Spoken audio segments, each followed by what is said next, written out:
स्टेजाव दङ बेखौ जों हमनो हायो नाथाय गोबाङानो जइन जादों बे नंगौ नाथाय जोंनि UPPL आरो BJP एलायन्स थानायाव जोंहा UPPL निफ्राय BJP आव जइन जानो मोनै आरो BJP निफ्राय UPPL आव जानो मोनै बे मोनसे जोंहा नियमा दङ आरो बे नियमखौ जों फालिनानै दङ भेरगाव साब डिभिजनाव थानाय गासै मोनबा BTC समष्टिनि 56 प्राइमारिखौ लिंहरनानै दिनै मोनसे दोलोनि गोनांथार आयदानि सायाव सावरायनाय जायो आरो जोंहा मिरु नाङै मोनफा मोनफा फेसिलिटेटर टीम दानानै होदों जोंहा उदालगुरि आरो भेरगाव साब डिभिजननि थाखाय BTCनि बुंथिगिरि कातिराम बर' बिथांनि दैदेननायाव मोनसे फेसिलिटेटर टीम दाना होनाय जादों आरो बे फेसिलिटेटर टीमा दिनै जोंनि प्राइमारिफोरखौ लेंहरनानै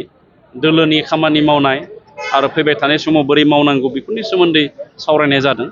आरो माखासे जोंहा जयनिं जागासिनो दङ बे जयनिं जानायफोरखौ जोंनि खामानि मावनायनि मोजांनि थाखाय बिथांमोनखौ बिबानाव थिसननाय आरो माखासेखौ प्राइमारिनिफ्राय ब्लकसिम पदोन्नति जायखौ आपग्रेडेसन होनना बुङो बिदि खालामनाय आरो ब्लकनिफ्राय सेन्ट्रेलसिम आपग्रेडेसन खालामनाय बेफोरबायदि बाथ्राखौ दिनै सावरायनाय जायो जों नुबाय खिन्थु BJPआवबो गोबां माने BPFनिफ्राय जइन जागासिनो माने दा फैबाय थानाय इलेक्सनाव माबायदि बेथ' BPF दोलोनि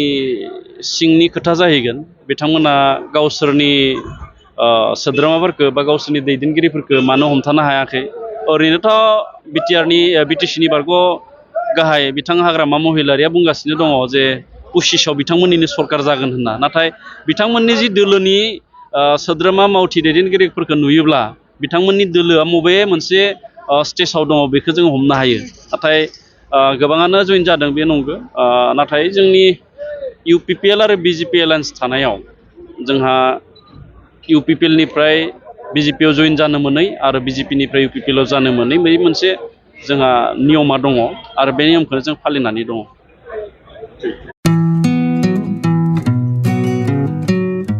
मोनसे फोसावथाय नोंथांमोननि थाखाय मोनसे गोजोनथाव खौरां लानानै फैदों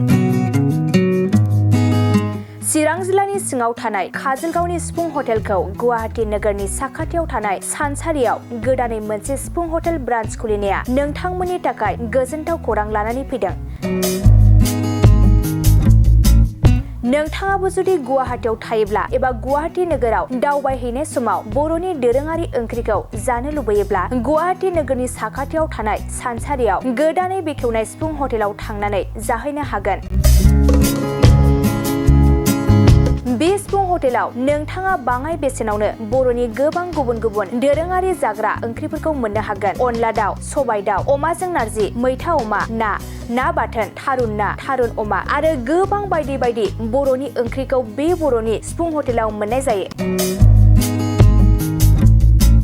सोरबाफोर जुदि बे सिफुं हटेलाव बर'नि संनाय खावनायखौ जानो थाखाय सिगांग्रो अर्डार हरनोब्ला नैबे 9864747796 9954772037 जामबुं नम्बराव कल खालामनानै बुकिं खालामहरनो हागोन